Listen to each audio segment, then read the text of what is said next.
This is a Heart and Hand production.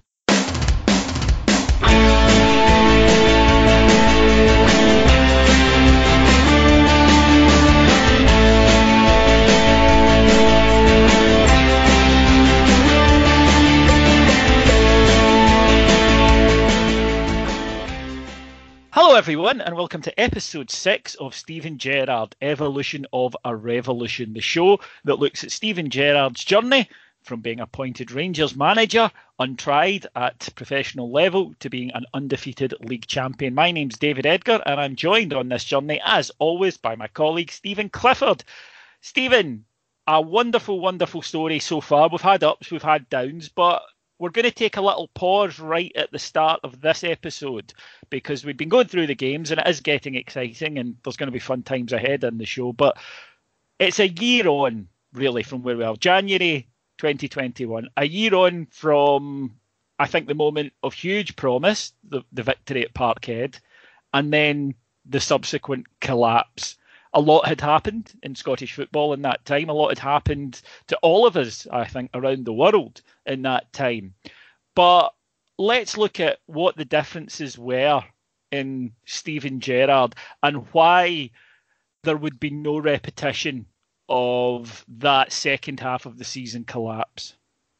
Yeah, it's a perfect way to start episode 6 as we kind of look into it. And one of the reasons it's good to start here, David, obviously you spoke to him weekly last year, obviously press conference wise, and there was, and you have commented before, a noticeable difference. So one of the things I wanted to put back to you was, as we kick off this show, is how was Steven Gerrard different in your eyes, as well as maybe our own eyes, but we've not quite realised it? Well, I thought that you could see now, when I'm sitting there, I'm kind of watching him. You know, you ask a question, you get one question at a press conference, you get one question at a face-to-face, if you like, press conference. Although obviously with COVID, we're all separated, there's distance in between, but you don't really have a conversation, as it were. So you do get time to sit and observe how he interacts with somebody. And one of the things with Steven Gerrard is that he is quite intimidating.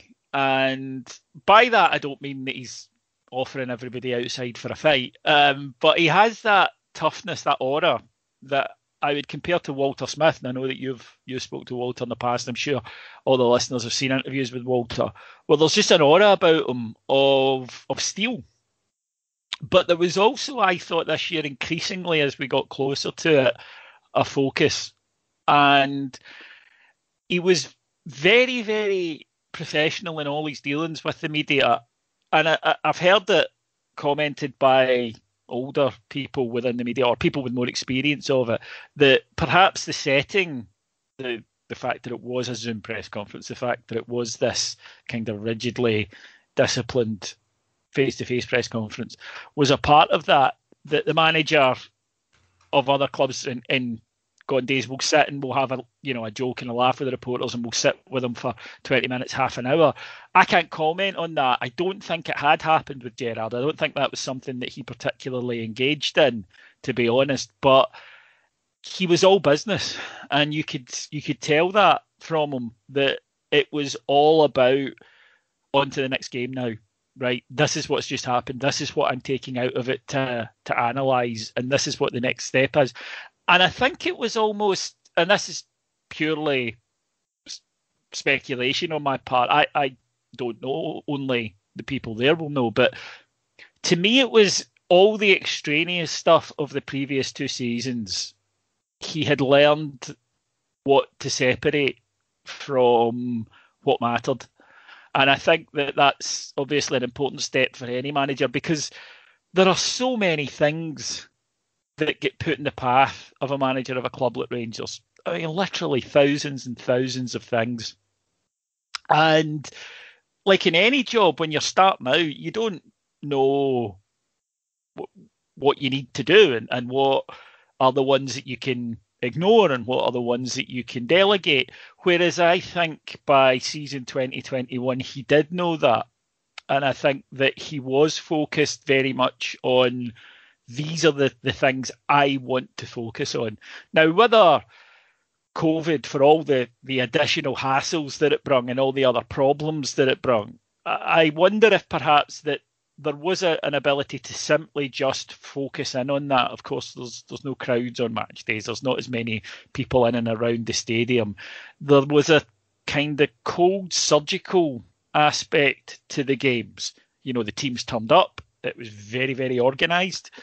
They went to what room they'd been assigned to. They got changed. They went out. All of these rules and regulations in place. They played the game of football. They came in. They did the press duty. Then they all went back in this very almost military way, Stevie. You know, it was that planned. And even going to the games, you know, you had to be at a certain point by a certain time. There were a lot of checks. You then had to go to a specific seat. You had to, you know, be in certain places at certain times. And I think that played into the discipline of this Rangers side. And I think it came from the manager. I think that he had this laser-like focus last season. And I think that particularly you saw it in the Old Firm matches and in European nights where he was almost a kind of higher state of alertness, you know, that he was just attuned, I thought, right in on what he wanted, what he had to do, what the team had to do. And I think that you saw that in the side and the way that it played. There was a precision about this Rangers team. There was an ability to get the job done when it mattered. There was an ability to focus on what mattered and what was important. And you see that even in things like game management. There's quite a few 1-0 wins, 2-1s at times. And that, to me, is a sign of a side who are utterly focused on the goal. And the way that this Rangers team won the title it basically ran in a straight upward line to that title, didn't it? It never stopped. It just, there's where we need to be. There's the top of the hill. Let's get there. And I think that came from the manager. And perhaps it was, you know, experience and just that ability that you get after a few months in a job, I think, or a few years sometimes, depending on the complexity of the job, that we'll all have experienced where you just know everything, don't you? You know where everything's kept. You know what the routine is. You know who to speak to about this or that or the other thing. And you don't remember where you learned all that. It just suddenly is something that you know. And I got that impression last year from Steven Gerrard that here was a guy that there was nothing at all clouding his vision. You know, he knew what he wanted and he knew how to get there. And he just was then taking all the steps to actually get there. The reason I asked that, David, is I think it's perfect for where we are in this point in the show, that we're just off the back of having beaten Celtic at New Year. The previous couple of seasons where that's happened, we've seen a very emotional Steven Gerrard at both full time. Obviously, he'd been accused of over-celebrating the year before, which hindsight is always a wonderful thing. Again, this time, having beaten Celtic 1-0 where we left off the last show, there was none of that. Straight away, and I went back and I looked at this, and I was right in what I thought, that straight away in the press conference afterwards, he was well, we've got 8 days now, and next up is Aberdeen. The focus and determination in Steven Gerrard, and that's why I wanted to ask you, because you're obviously there. I'd latterly, towards the end of the season, start of the season, had spoken to Gerrard a few times in press conference and noticed there was a steely determination and focus that hadn't been there before. And I think that's really important to point out, that to me has come across to the team, because even when you spoke to Goldson, Tavernier, whoever it was doing the Rangers television, it was always the focus is on next games. And particularly the run that we were just about to embark on in January. You know, Celtic were about to go to Dubai. That was supposedly going to refocus them, having won the We Give Rangers a Game for 20 Minutes Cup, which is, you know, we both know that that's what the press were going for. We had away trips to Aberdeen, Motherwell and Hibs, and it was a difficult spell for us. But the focus, I think, came from the top, and I think it's really important in this show, as we track Gerrard's journey, that there is a noticeable difference. I think what happened the season before in terms of Hearts and Hamilton, etc., and where that season left off, has realigned Steven Gerrard, so to speak. He was no longer Steven Gerrard morphing from player to manager. It was now Steven Gerrard, manager. This is a job. We're going to do this job, and it's 100% focus on that. I think that you're spot on, and I think that distance that you need to get from the players, something that Walter was absolutely the king of, that you can maybe sometimes feel for them a bit, too much, perhaps. It's very difficult not to, and for a guy who had been a professional footballer for 20 years and had been through every emotion the game could offer, of course sometimes you're going to identify with the players, whereas I think as a manager you don't really have that time to do that. I think that you need to think of them almost as like a group of chess pieces that need to be manipulated, moved, and put in the right spot. And I think he was better at that last season. Again, as you say, I think he took the time to learn. Here's another thing I'd like to throw into it, though, Stephen. I think he trusted the squad more last season. Yeah, I think, combined with his own, I do think realignment, I think that is, I'm taking that as my word of the day, David. It's realigned his focus and his determination, but also you throw into the factors that, we've got a wee bit more to discuss in terms of the players, but there was definitely a maturing and a peaking of guys like Tavernier, Goldson, Joe Aribo, Yanis Hadji, Kamar Roof at certain spells, not to mention Ryan Kent, Alfredo. There's so many of them, but they all hit peaks at certain times, which I think carried us on. But the reason, that we kick off there is obviously this show is predominantly about Gerrard and his journey as well as his team. But the other thing I was thinking there while you were speaking in terms of Gerrard and being that steely focus, which you spoke about, was how much fun it is when you get Gary McAllister in front of a press conference and the atmosphere is completely different. And I don't mean that in a bad way. I just mean just a fact, yeah. Yeah. So you get this steely determination and very Walter-like presence of Steven Gerrard, which I completely agree with. And anybody that's there, and you'll know this, it's bloody nerve-wracking speaking to the man because he's got such aura, and it's Steven Gerrard. Whereas with Gary McAllister, who's got equal presence and equally such a big star, was a hero of mine. You've seen obviously the pictures of me and Gary Mack together, etc. I was fortunate enough even to referee him, David, which was a huge moment. Yeah, there was a pre-season friendly thing about 4 or 5 years ago, and they got a bunch of ex-players all together up at Airdrie, and Gary Mack was playing, and it was phenomenal. I spoke to him before and after, and he was such a nice guy. But the difference when you get him in front of the press conference, it's more relaxed. He likes a joke. He's very pleasant and very, very good, etc. That's not to say that Steven Gerrard isn't, but there's a difference between more relaxed Gary McAllister and more focused and more driven Steven Gerrard. And the reason why, again, I'm kind of repeating, the reason why I've started here and we wanted to talk about this is I think this is really important to kind of set the scene of how it's been different from Gerrard at this point, because what happens next is Rangers don't stop. They keep going and we just build on, and I think that reflects what was happening under Steven Gerrard as well.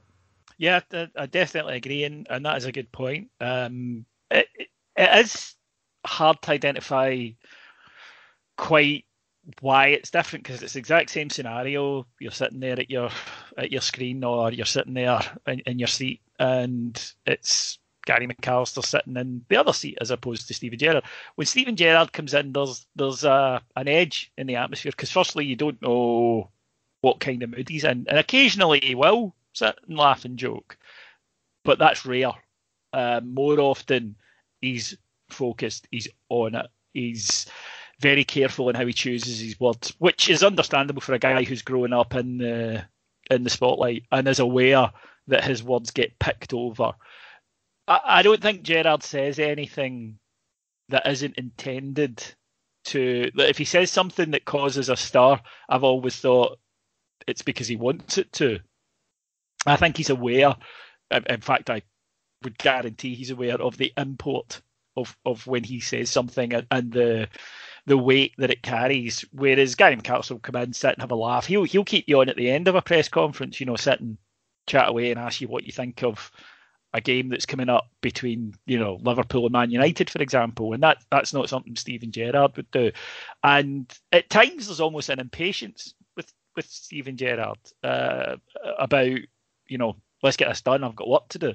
And you can tell that it's very much, but you need that balance. Walter Nally, you need that balance. You need to have, I think, the distant leader, and you need to have the kind of approachable second in command. I think a lot of workplaces work that way. Yeah, I would agree with that. I think, seeing a point you made there, sorry to kind of talk over you, I'm not meaning to, but a point you made there about what Steven Gerrard says, I've said this before, I think that Steven Gerrard is really meticulous in what he says. So when, like you just said there, I completely agree. When he's got something to say and he wants it to carry weight, he knows perfectly how to deliver it and how to get the reaction that he wants. So I think he's grown into doing that even more throughout his journey as well. Yeah, I think that in the first couple of seasons he might have made that, a throwaway remark here or there, and then saw the reaction that it get. And you're right, I think that he has.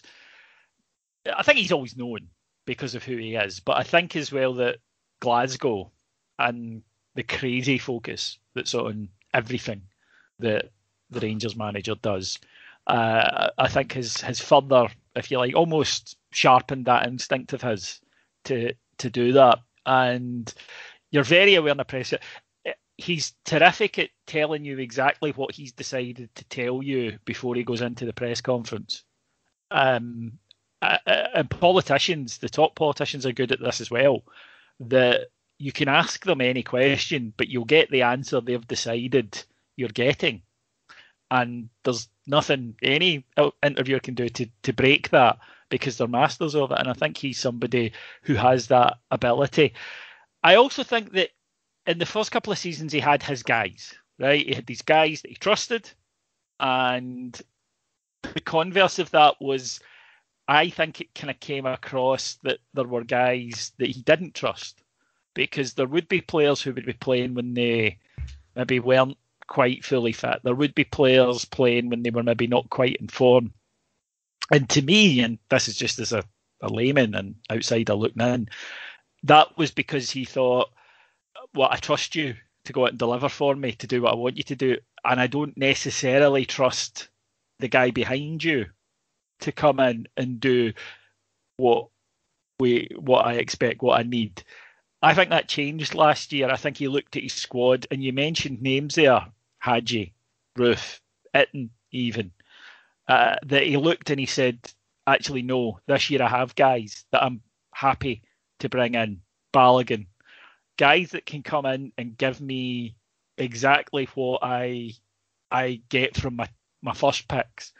And I think that was huge for the whole squad, where I think they realised that there was this extra quality. I think we would all agree that Hadji and Ruth, for example, are guys who had great spells and at other times weren't quite as on it.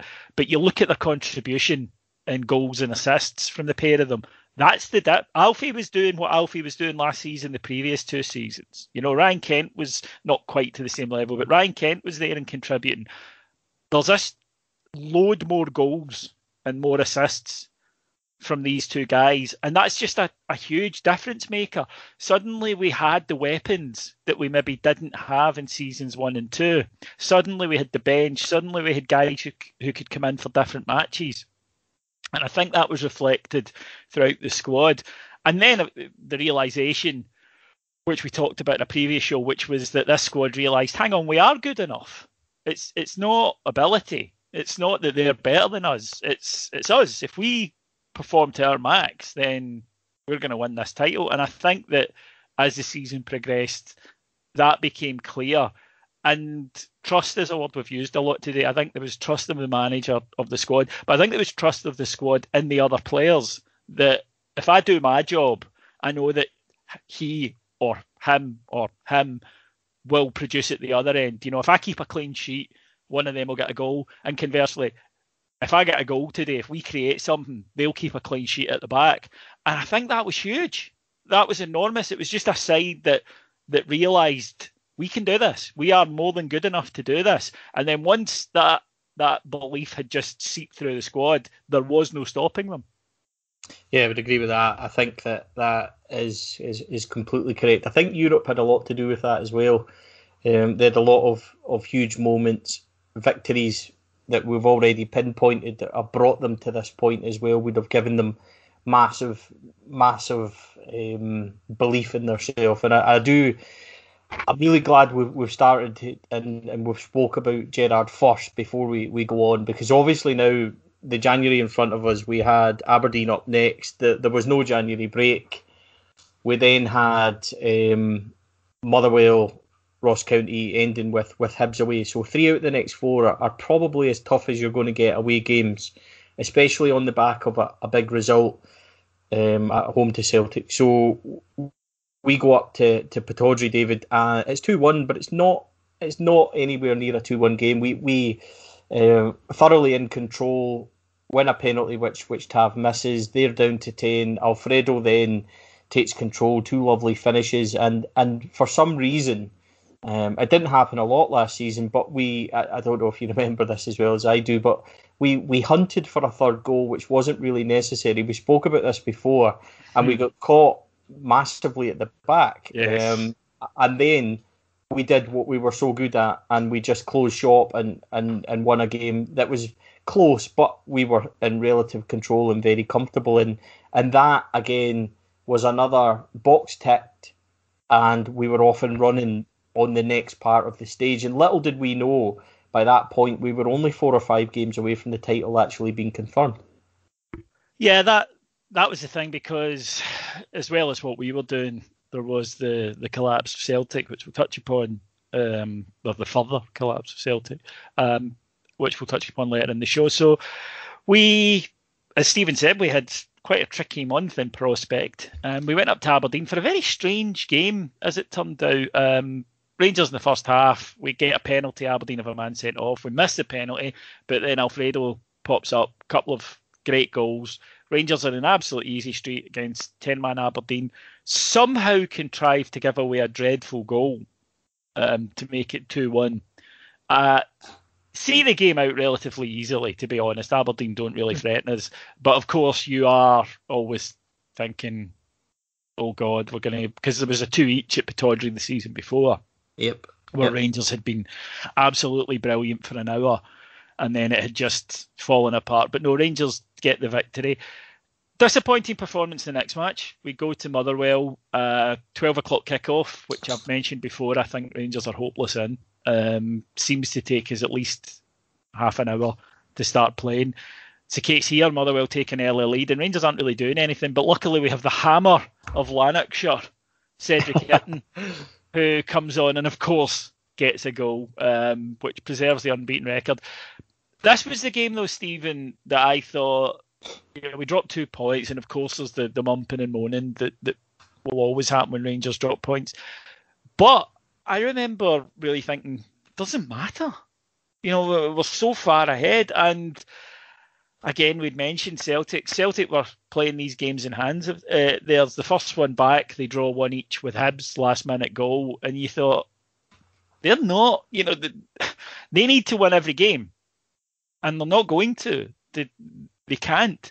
Now, I think the fear really that came about, if you analyse this from a neutral point of view, which people, for example, down south did, and they were going, Rangers are winning the league, that even if Rangers had collapsed, there was no indication that Celtic were going to pull it back. The much fated 3 games in hand that they counted the 9 points off, they took 1 point from those 3 matches. They really couldn't. They drew with Livingston twice. They lost at Ross County. But there was, I think, after that 1-1 draw, just a fear. And I think it came from the fans, because we were having a whale of a time, Rangers fans. Understandably, after 10 years of this, the Rangers fans were, how can I put this, taunting Celtic supporters and revelling in their their misery. And anyone who's on social media will know that Rangers fans were loving it, just absolutely loving it. And then occasionally you would say, see if we do bugger this up, it's going to be, I'll need to leave the country, because I've gone to town on Celtic fans. I've if they were somehow to bring it back, I would need to move to a desert island somewhere with no Wi-Fi. But that was us. It wasn't the team. The team weren't showing any signs of shaking. I think they proved that by going to Easter Road, tough ground. You said it on one of the previous shows. Hibs were our toughest opponents last season. I would agree with that. Overall, it's a tight game. And Rangers get the victory with an Alfredo Morelos goal in the second half. Again, brilliantly see the game out, the game management at the end. Another 3 points ticked off, tricky game. And you thought, we're not going to collapse. And even if we did, they're not going to win every game. And I must admit that by January, by this match against Hibs, where we've had these 3 away matches, we've taken 7 points out of 9. They've taken 2 out of the 9 that they'd played for in that time. I absolutely knew we are going to win this league. Yeah, I think it became clear, and even those of us who didn't want to admit it or didn't want to put anything on social media and things like that, Rangers kept ticking boxes, David, and I think that's really important. If we journey slightly back, Motherwell, I was the same as you. I was like, look, yeah, it's dropped points, but sometimes it's a point gained. I don't think we were overly good that way, but we got to the point in the season where, we were 20 odd points clear, and everybody was fairly relaxed. We were very good at home to Ross County, scored 5 wonderful goals. Hibs was a big one. I think once Hibs was out the way, I think everybody was counting down. People were saying, look, it's 3 wins at that point, and that's how big a result it was. And that spoke volumes for our season, Easter Road, David. I think in terms of key moments in key games, it underlined everything we were about. We were very resilient. We were very solid. We controlled the ball, defended very well. Hibs didn't have any opportunities in that game, having watched it back a couple of times. Rangers then began to grind the opposition down, which we became really good at last season, David. The amount of 1-0 games, I think there were 7 or 8 1-0 games throughout the season. We ground teams out. We grind them down. Sometimes we don't start well, or we don't start, or they come at us or whatever. That's fine, but we eventually overpower them. There's a belief in how we play, which is different from previous seasons. There's no panic. There's no wonderment of where this next moment or panic about what's going to happen next. There's a general control and self-belief from the team. I feel that when I watched them, I was always confident in where we were going and what we were going to do. And Easter Road was such a strong kind of indicator of where we'd been this season. Does that make sense? You know what I'm trying to say? Mm-hmm. No, definitely, because these were games that Rangers did drop points and they mount up. When you that would have been a game we would have drawn. Pittodrie was a game the previous year we drew, and they all mount up. That suddenly, instead of taking, that Motherwell game was the first points we dropped. It made it 40 straight wins, 15 straight wins. It made it 46 out of 48. Previously, Rangers would have been getting 36, 37. Not a lot of defeats, perhaps, but the odd silly defeat, certainly plenty of drop points. And it mounts up. And this was something our colleague Martin Ramsey talks about, scoreboard pressure, which is that for the first time in a decade, Celtic looked at the league table and thought, we can't afford to lose. And that clearly got to them, as it had done with us in the past. When you start going into games and you are needing snookers, basically, when you go out, the first assumption you need to make is we're going to win all our games, right? And even at that, we need them to lose there, and there. That when you get to that stage, we know in our hearts it's done.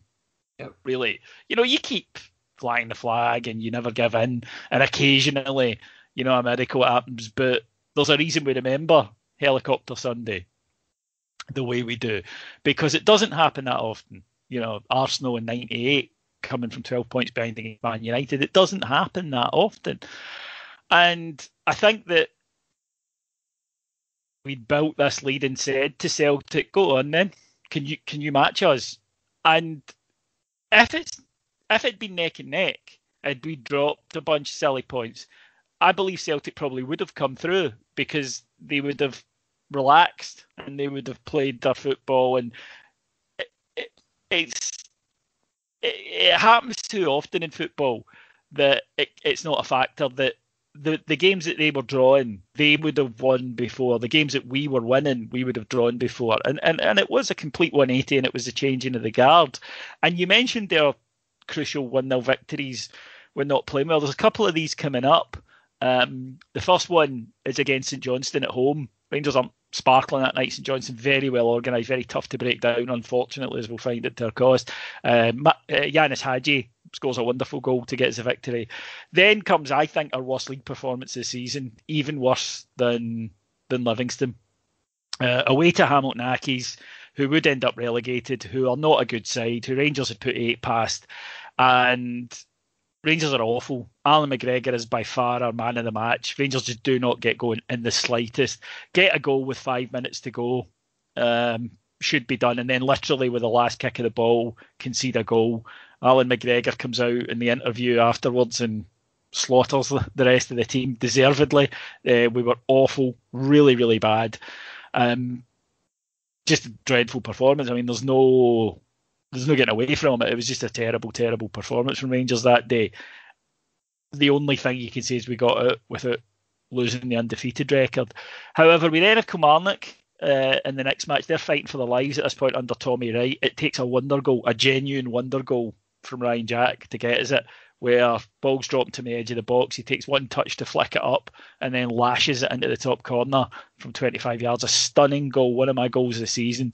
Roofs is the goal of the season. And Defoe's versus Livingston is up there. But this one, under normal circumstances, I think would have been in the running. And we then pick up a bit of form, smash Dundee United 4-1. And then Europe's back. And Europe's back against Antwerp.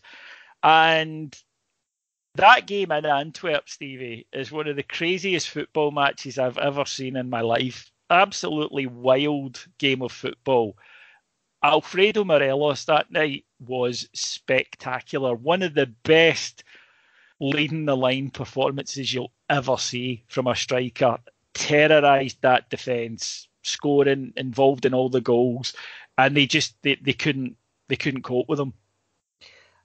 Like you said, it was a wild night. In terms of Rangers done what they'd done maybe against Benfica at home. Defensively, they were pretty much all over the place. They go out and take a lead, and on the stroke of half time we're 1-0 up, and then some crazy moments on the stroke of half time we find ourselves 2-1 down, and you're starting to think, right, okay, so we're asking questions of this team again, David, but they answered them superbly. A couple of penalties from Borna.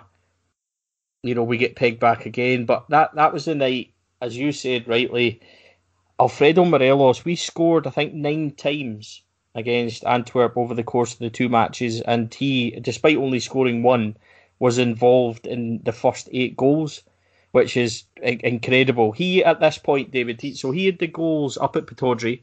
He had the moment where he produced the run which got Beaton sent off at Celtic. He produced the run that got the boy Hedges sent off at Aberdeen and then scored the goals. He scored the vital goals against Hibs, and then he does this against Antwerp. So Alfredo, for me, was having his purple patch, which comes on the back of him getting his goal at St Johnstone, St Mirren, David, which kicks him on again. So he was in his best form. But overall, I really enjoyed these fixtures because they were very open. They gave it a go. We love to play counter-attacking football, and they were perfect for us, and we were good over the 2 legs. Ryan Kent scored a spectacular goal out there. He plays a lovely 1-2 to bring it back to 3-3. And he'd been under slight moans about Ryan Kent going into that game from supporters, I remember. Ryan Kent was a wee bit Ryan Kent for me was consistent 7 out of 10 all throughout the season. I think people expect him to do. Yeah, he gets held to a higher standard because we know what he's capable of. Yep, but there was points in the season where Ryan Kent went 4, 5, 6 games, 9 out of 10. Then he came back down to 7s, but he produced some spectacular moments, Ryan Kent, and I think that he's now in a position where, and if you look at, we'll come to the Celtic games which finished the season, teams are terrified of Ryan Kent now. That's for a kind of conversation, I think, to come on the podcast. But overall, these ties against Antwerp, they were really enjoyable. And of course, David, we were about to hit another COVID moment from the squad, which as we come to the home leg, young Nathan Patterson comes back in the team, scores a good goal. Kent again, couple of penalties, Barisic and Itten and things. So, all in all, we're beating a team like Antwerp, and I don't want to say easily, but you and me we've discussed this before about Walter's teams in the 90s and Advoca and Alex McLeish and things, and not treat. I don't want to call Antwerp a jobber side from Europe. They're not, because they're not. They're in the last 32 of the Europa League. Yeah, but we treated them like that. Yeah, but which is the massive difference. We didn't over-respect them, nor did we underestimate them. I remember teams like Auxerre and stuff and Grasshoppers that I think are some of the biggest scarring. If it's Strasbourg's another one that leaps to mind. But this is a Rangers team that were scoring 9 goals in a tie, the last 32 tie in the Europa League. I remember there were seasons where a Rangers team wouldn't get 8 goals in Europe. and here we are going out and banging them in, and it was the manner of it. It was the way we performed. It was the skill. Some of the goals you mentioned, Ryan Kent's goal in Antwerp. I mean, just sensational. And to watch a Rangers team producing this level consistently was thrilling, and something that I hadn't really seen before in my time. You mentioned there the second COVID incident. Obviously Jones and Edmondson. Club had accepted straight away. It was their fault. They'd gone out. They should have known better. Particularly, Jones is no daft boy excuse. Took it, accepted the punishment, straightforward. Apologies. Players punished. Players both put out on loan, and that was the end of it. There was no mitigation offered by the club. This was slightly different, and I'll admit to initially overreacting, and I think a lot of fans did, and I honestly don't blame us. I'll reproach myself when I've done something wrong. I will admit it. I will hold my hand up, and in this case, I will say I was wrong, but my reasons I think are understandable, which was we were so close to it, and anything at all that could have taken us off our path at that point freaked me out. And I know I'm not alone in this. I know that thousands of people were exactly the same. When it all, comes out, they do all end up getting a ban, which I think was always going to be the case. But Rangers' argument, which was I think legit, there's a difference between guys going out to a party with strangers and a few young boys who live together, who train together, getting together to, watch I think it was boxing, and order a takeaway. It was stupid, it was daft, but it wasn't in the same, and I would agree with this, it's not in the same category as knowingly heading out to a party with strangers, to meet girls, basically. I think there was a difference, and they were daft, but I don't think they were malicious. I'm not sure that same thing could be said of the other guys who had to know that they were doing wrong. But I thought the club handled it correctly. And what we do see in this stage, of course, Stephen, is the emergence of Nathan Patterson. And to come from such a low and finish the season the way he did augurs really well for his future. Yeah, a couple of things on that. One, I completely agree with you. And I would have been the same, David. I can't quite remember what was said. I don't think there was a massive overreaction. I would think that everybody was scared the wee yard, but I don't recall everybody kind of reacting the way they did to Jones, etc. But I would agree. I think there is a difference, and when it came out, I think the club handled it well. Obviously they suspended the boys straight away, and we dealt with it properly, which was obviously good to see them handling that.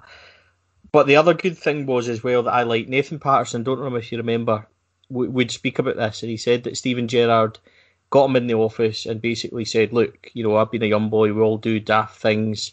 It's about what you do for me now." Which I think is another great example of where we are in Steven Gerrard, who has now progressed from player to complete manager in terms of being able to put his arm around a young boy and say, "Look, you have been stupid. You've let yourself down. You've let the club down. But what are you going to do for me now?" Mm. And that was a massive moment for Nathan Patterson, because it's sink or swim time a wee bit for Nathan in terms of how's my Rangers career going to go. And it turned out that within 1 minute of his next game, he would score, and everybody had forgotten. But to have the mental capacity to... He would come on out in Antwerp, I think, if memory serves me right, and have a really good second 45 minutes after a kind of tough... Because Tav went off after about 15, 20 minutes, if I remember, out in Antwerp, and Patterson came on. He was terrorised a wee bit, but had a really solid and really good second half. And he's then taken that on to the home leg, came on, scored a good goal as well. So it was really, really promising. He then would flourish. We know that he's an outstanding talent.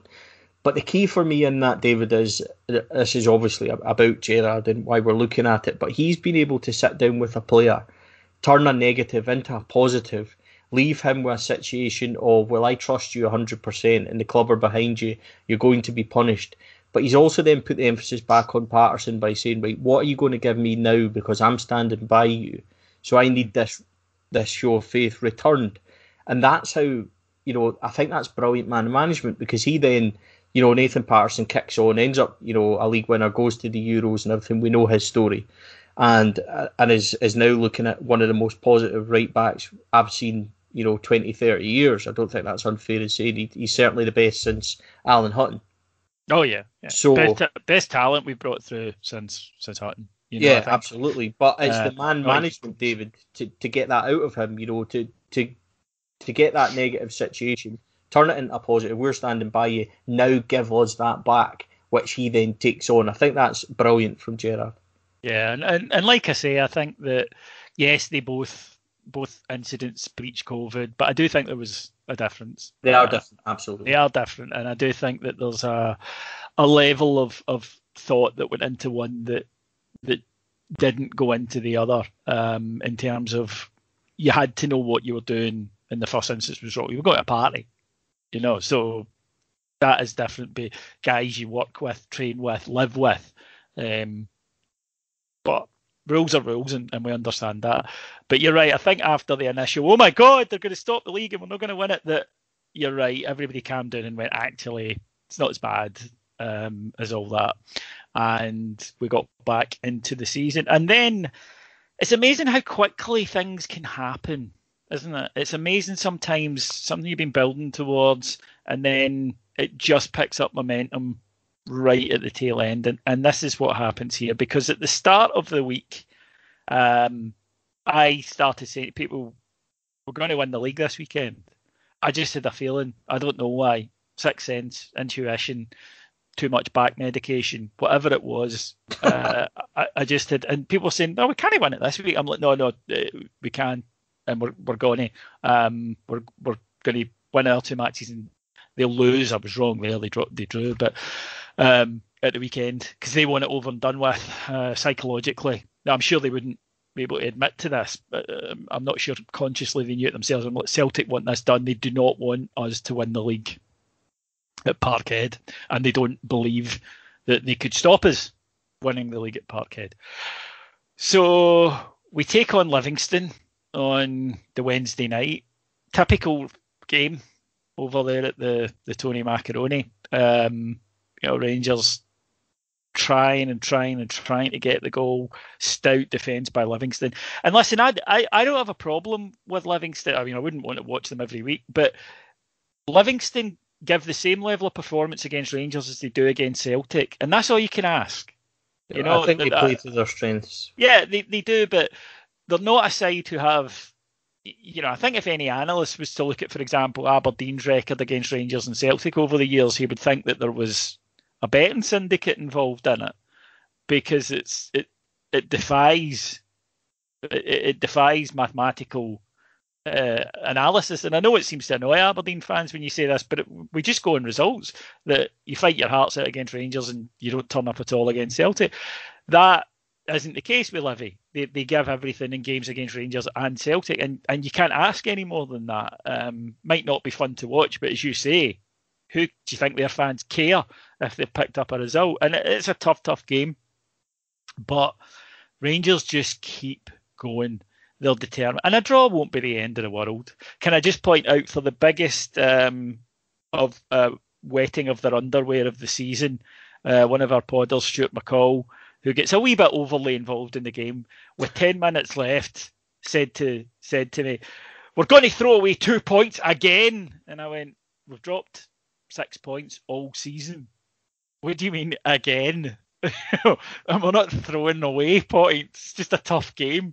But Stephen Davis, driving force, we spoke about that against Motherwell. He goes forward. And again, another crucial wee touch from Cedric Hitton. Set up a chance for Stephen Davis. Keeper palms it away, but there's Alfredo. He tucks it in, and we win the game. And then St Mirren at Ibrox on the 7th of March. We can't get to that quite yet, David, because I have to interject slightly on the Livingston game, if you don't mind, if that's okay. Go on. If you remember, Alfredo was denied a Stonewall penalty. Oh, and got booked. Yes, you're right. On the 37th minute. And he got taken out and he gets cautioned for diving. That leads to Gerrard getting sent off for half-time for basically asking, what was it for? John Beaton, do not question me, etc. So we have the very famous quote from Gerrard afterwards: "Don't worry about Alfredo, he's in there with his top off singing Sweet Caroline." Loved it. Which I think then sets everybody up on social media. We're already on a high. We're already excited. And I think then, David, that sets us up for the next, 2-3 days. Level of excitement. I remember posting after that Livingston game just at night. We always kind of post after. I know obviously Heart and Hand do as well. A wee bit. And all I said was, we could win the league this weekend. And like you, there was a real belief. I didn't for 1 minute believe that they would want us to go to Parkhead with the possibility of winning the league there, because we would have. I was like you, I was convinced. So, only slight, David, and I say that because it was such a funny moment in terms of where we were in the season. Alfredo and, Steven Gerrard's ability again to turn a negative situation into a positive, kind of uplifting one. They're trying to get him to come out and, slaughter the ref or say something. And he just bats it away. Listen, don't worry about Alfredo. So it was a brilliant moment. And then, as you said, it's St Mirren. Well, just before we get to that, again, we moan about referees a lot on Heart and Hand, to the point that people have actually complained to us about it. So stop going on about referees. And my point is, I accept, believe it or not, I accept the odd bad decision. It happens. It's the law of averages. And there will be times we get decisions that I go, a wee bit fortunate there. In the case of someone like John Beaton, now you're a qualified ref, you're a big Rangers fan, right? But I know that people don't put themselves through what you need to do to be a ref, to go and you'll referee 2 games. I've seen you after reffing 2 games on a Sunday. You can barely move. People don't. Well, of course, you just ran about for 3 hours. People don't do this. They don't sit down and day one say, I'm going to be a referee and I'm going to get to the top just to screw over Rangers. So my take on it is someone like John Beaton, and I don't know how much you can say, but someone like John Beaton, I don't think he's at it when it comes to Rangers, I think what it is he's just not a very good referee. And then I think that instead of giving what he sees, it's now in his head that he's made so many mistakes for Rangers. I mean, the single worst refereeing performance I've ever seen, that infamous game against Hibs, that I think he overthinks it, which personally, from talking to you, from talking to other guys, from talking to ex-referees at the top level, they tell me that's the worst thing you can do, is when you start to, well, actually, I know that he in the past has dived, so maybe, rather than just going, it's a penalty, and giving it, or it's not a penalty. What's your take on that? I think the worst thing about John Beaton was, and I'm like you, everybody can make mistakes, and it was actually a difficult decision because it happened so quickly that the Alfredo's fall and everything else, when you first see it, you think there's not a lot to it, but when they slow it down and obviously you see the angles, he's got no help from his assistant who's looking right at it along the line, should be able to hear. He's the guy that, I would blame, and quite happen. Yes. That happens a lot. It's like, come on, you saw that. Yeah, and not only that, David, but you're also in this is like amateur football refereeing because you've got no crowd there, so you can hear contact, you can see, you're not swayed by anything, is what I'm trying to say. So obviously, if that had been at Ibrox, there would have been a massive roar, which you're more inclined then to go with that. Yeah, there's no external stimulus to your decision. Yeah, so what makes the situation worse is John Beaton at half-time refusing to speak to Steven Gerrard, who's simply asking, can I speak to you, can I speak to you? His first reaction to that simple request is to go and caution Gerrard, which Gerrard then turns and I think says, fuck off or whatever, which he then puts him off for. And my argument to that is that, you cautioning him is as much you saying fuck off to him as him physically saying it to you. All you have to say to him is, look, Stephen, not here. I didn't say it properly. Happy to speak to you about it inside or after the game. Yeah. And Gerrard would say, look, okay, right, no problem. That's all you need to say. I think that the problems become when you don't speak to people back and you become robotic is when people get frustrated, especially Gerrard. And you've got to respect the fact that he's played he's won the Champions League. He's played the game for the top, 20 years at the top level. So if you speak and treat him like that, he's obviously then going to go. And he's the first one to say after the game that he didn't handle it well and he holds his hand up to that, etc. But there needs to be a level where, and I understand what people are saying about John Beaton.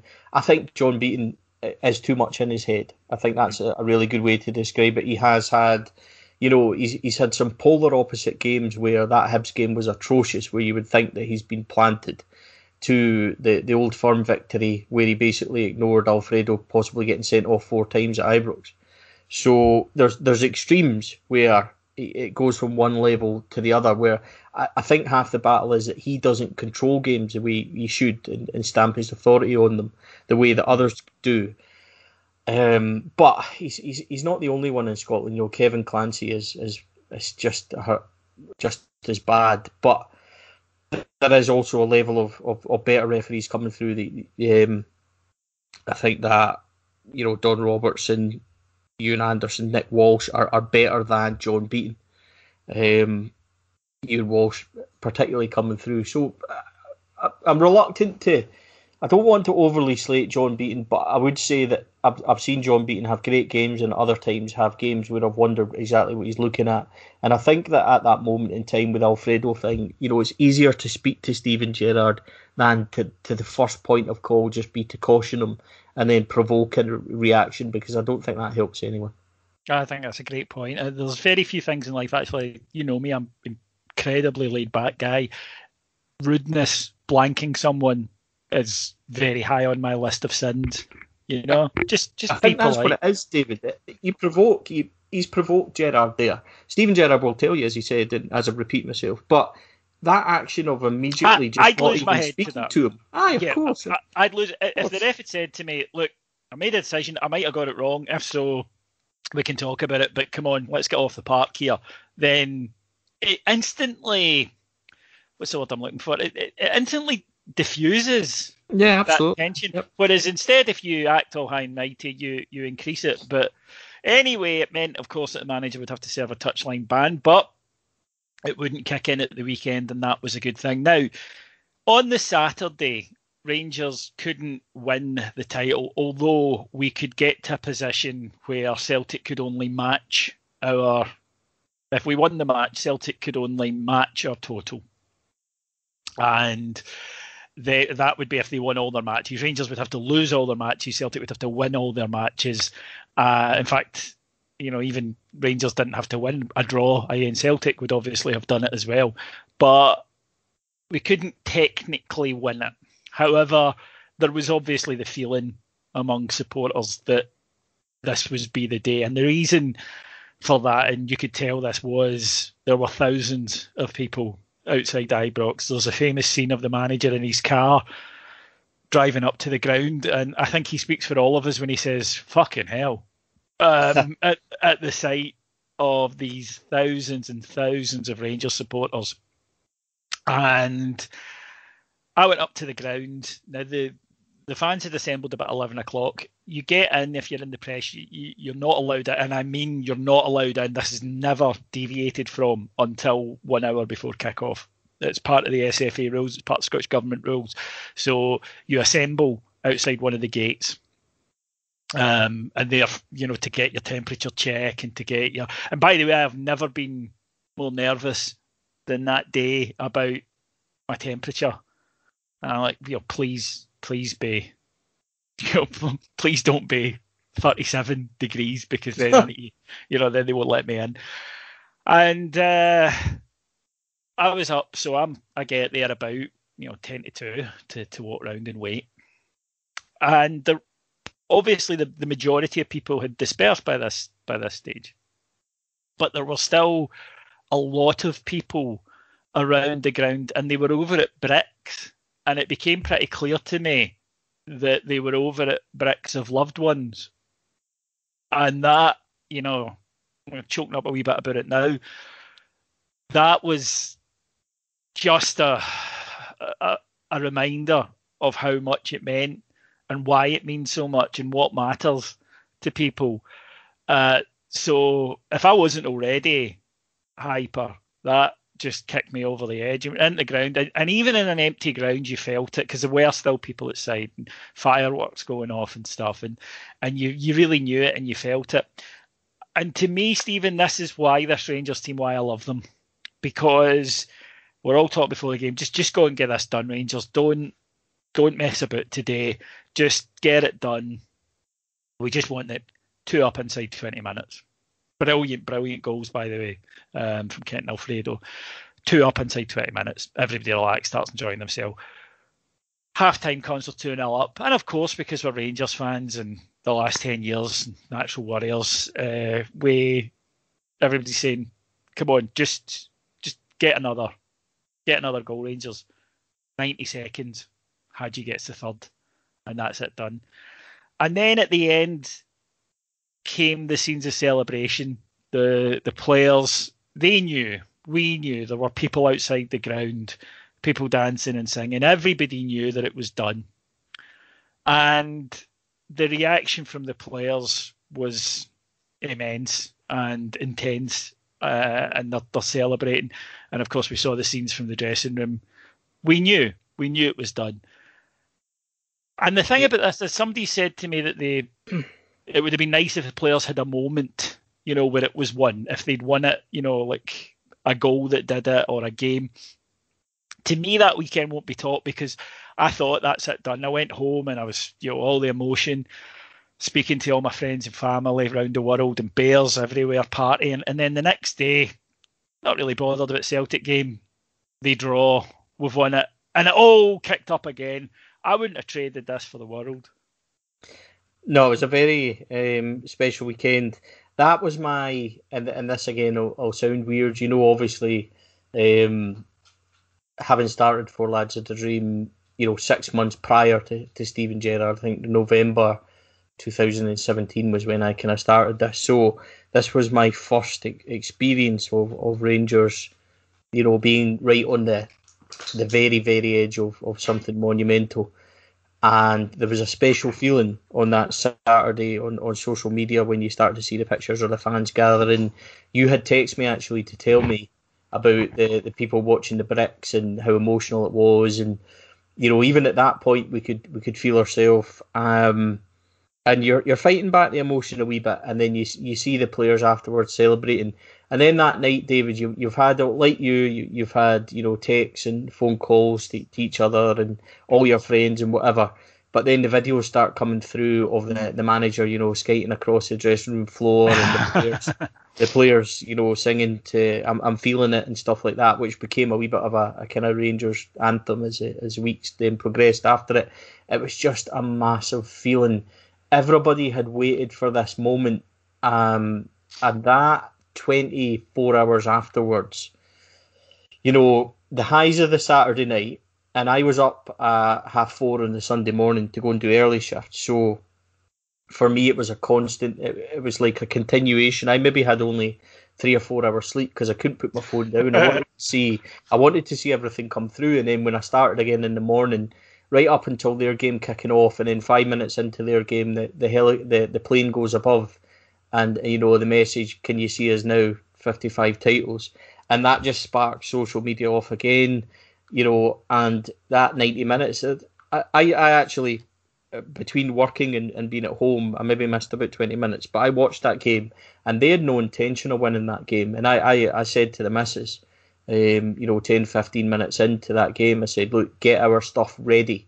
That's how confident I was, because I had been telling my boys, obviously that I've got 2 boys, and I'm trying to kind of bring them up and entice them towards Rangers, but not force it, because I believe that they should, well, within reason, but they should make their own kind of decisions. And I've been telling them that we're going to have this party, and we're going to celebrate, and this is this was it. So when I came home that day, 0-0, 60 minutes, that was us. So we had started, actually, it would have been really bad if it didn't work, but we had actually started putting out the kind of we had not fireworks, but we had the smoke bombs, the signs, we had flags.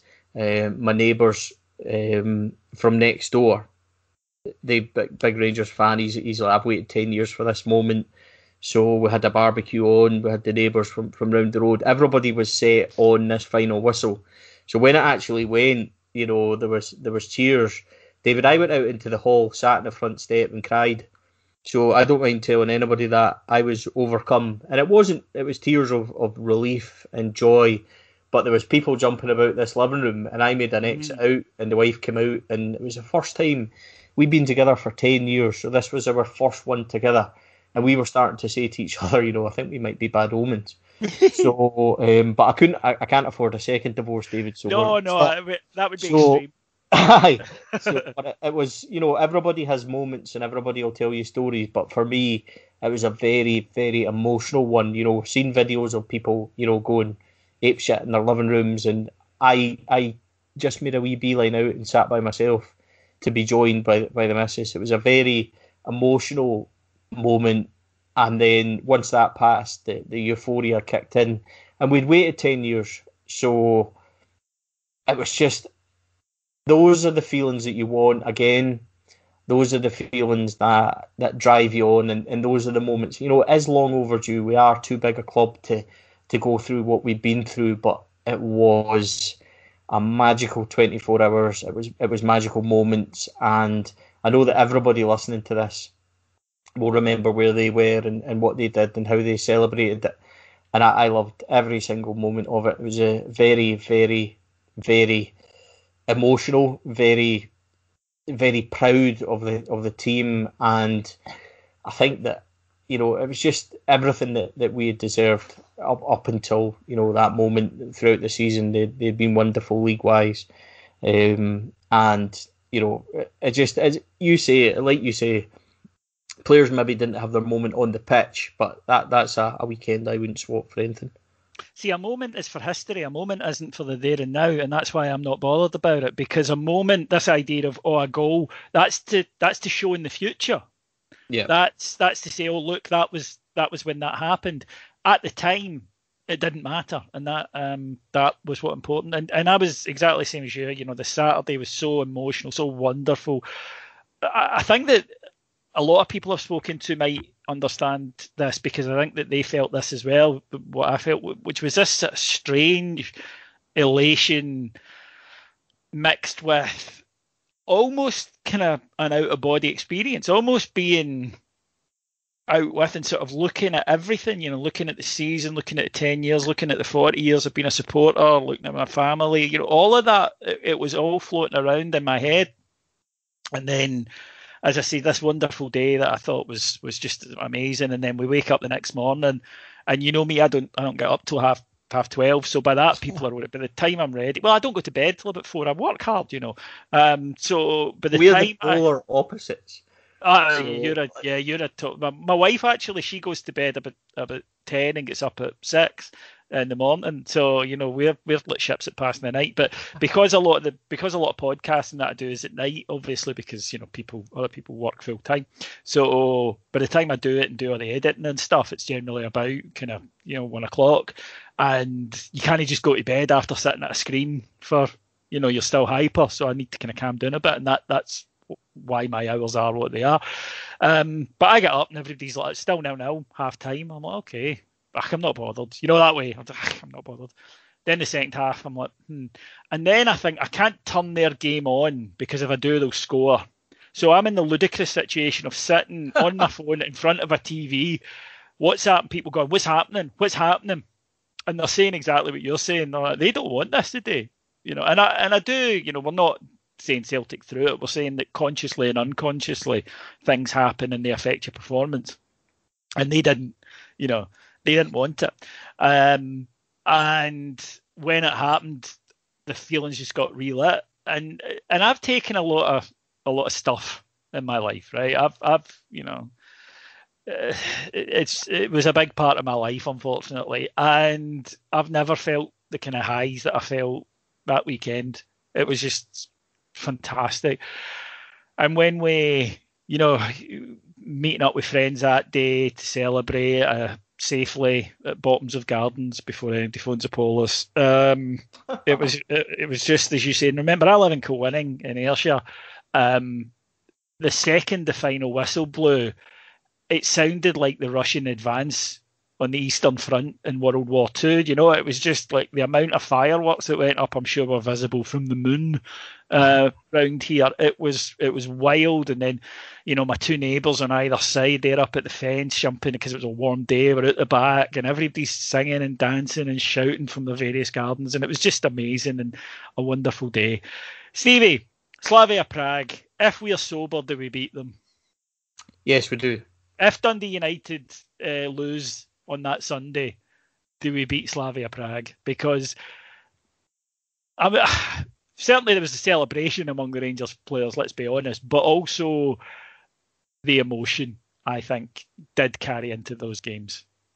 Yeah, I think it does. I think we'd performed quite well away from home, set ourselves up quite nicely, came back from obviously being 1 down.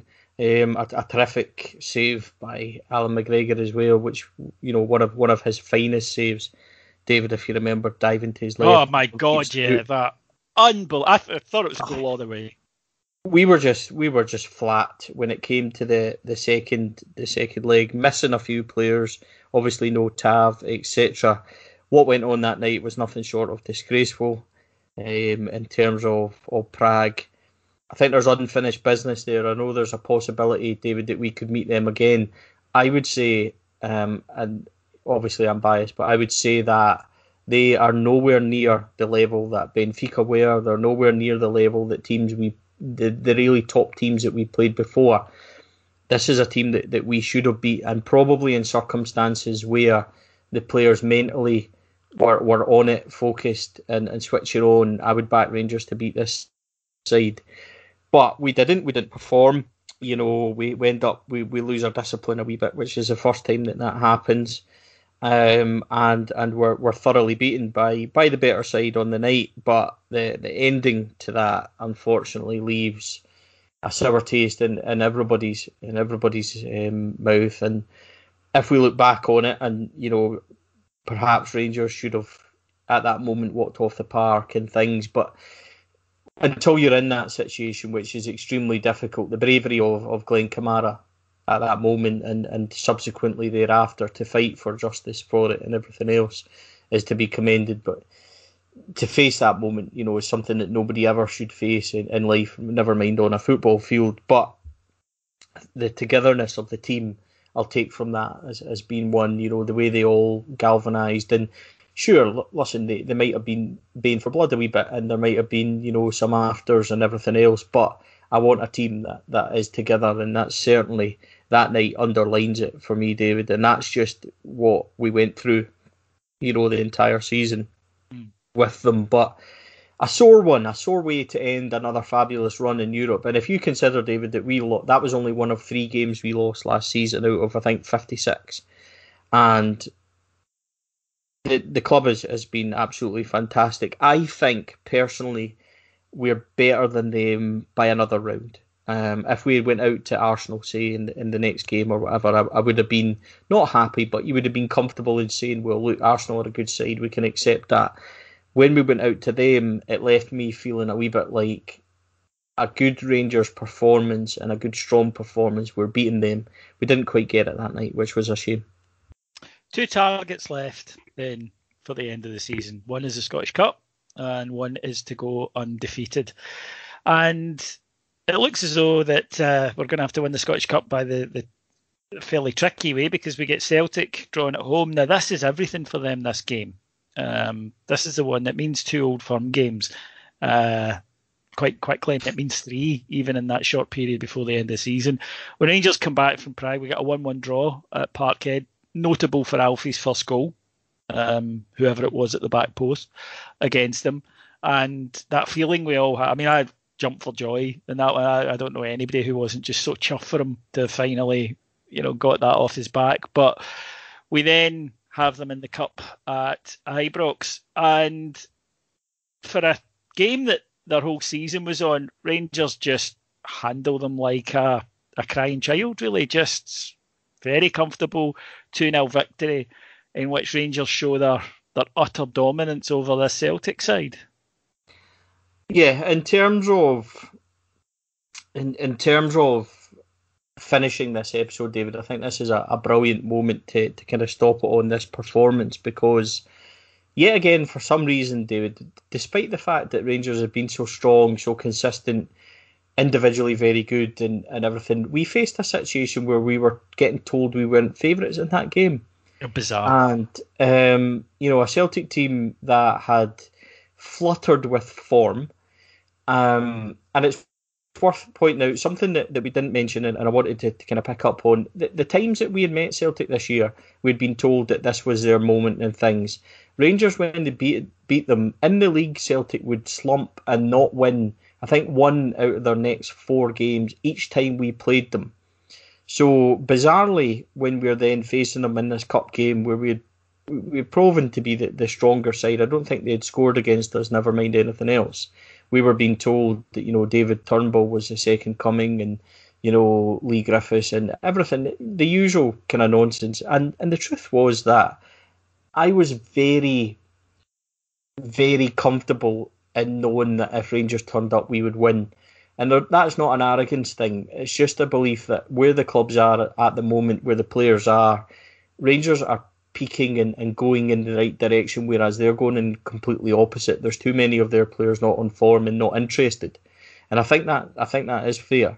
But Rangers are a far stronger side. They're far well disciplined. They're better managed. They're tactically more astute, and we are better. And I think that's just it's going to come across as being arrogant. It's not meant to be, but I just had complete confidence that if we turned up, we would beat them.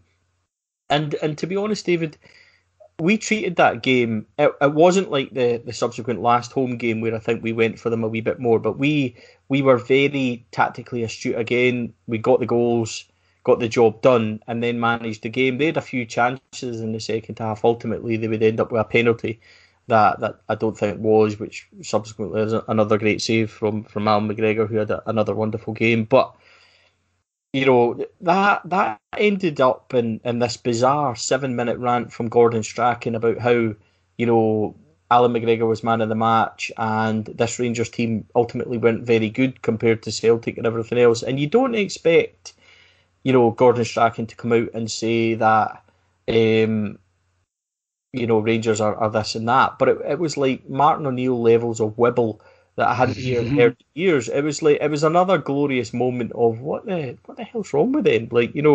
There was and the point that I'm kind of waffling on myself about is trying to make that even in Rangers' position as champions and undefeated in the league and everything, the arrogance that we had was that, they're still not very good. In their mind and persona, we're still the team, of 3 years ago with Russell Martin at the back, and that's the lack of respect we get. And in reality, we were very comfortable that day. Stephen Davis scores an unbelievable goal, a fabulous second where Joe Aribo, has as one of his better Old Firm moments. And played very well, because remember at the time they were asking questions about, can he perform in these games, etc. So he steps up again. Incidentally, I think he's a fabulous player like you. And we're very comfortable. And the frustration, David, in my voice and what I'm trying to get at is, it just pains me that I don't think we get the respect, certainly then at that time, and I don't think even now we get the respect for how good we are compared with what they think we are. Yeah, I think that you've touched upon something that's very key there, and it's something, unfortunately, that we know from the last 10 years, which is when things are bad, you have to cling to anything to try and just get through the day.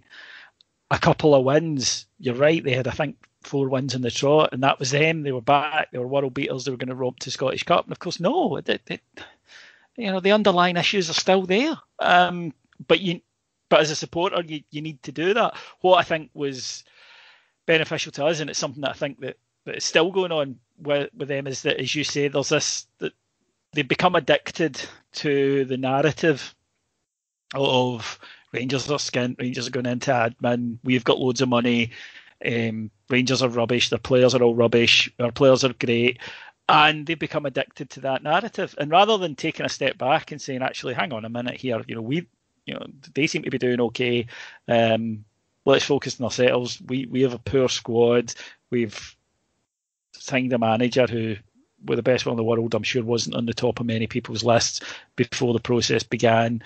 We don't have much money to spend in the transfer market, but they can't do that because they enjoy the period that they went through too much, and that's understandable. As in 2016, Brendan Rodgers is not there. You're not facing, as you say, with all due respect, Joey Barton and Clint Hill and Philip Senderos.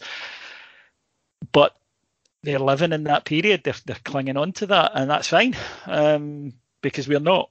We're moving on, and that will come back to haunt them.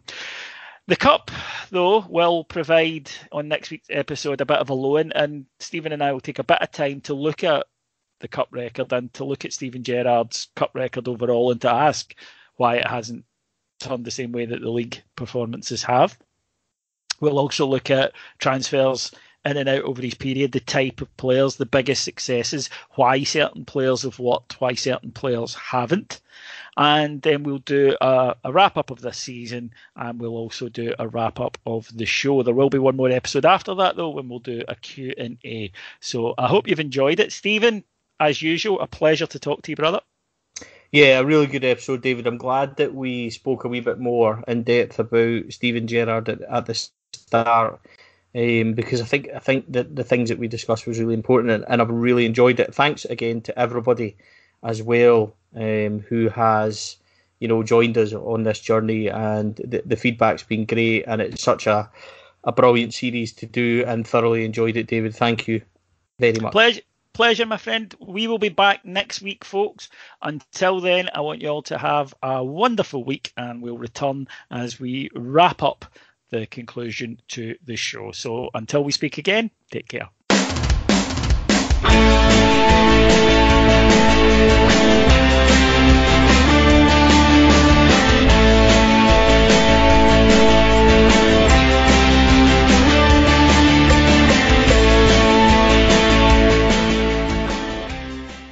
That was a Heart and Hand production.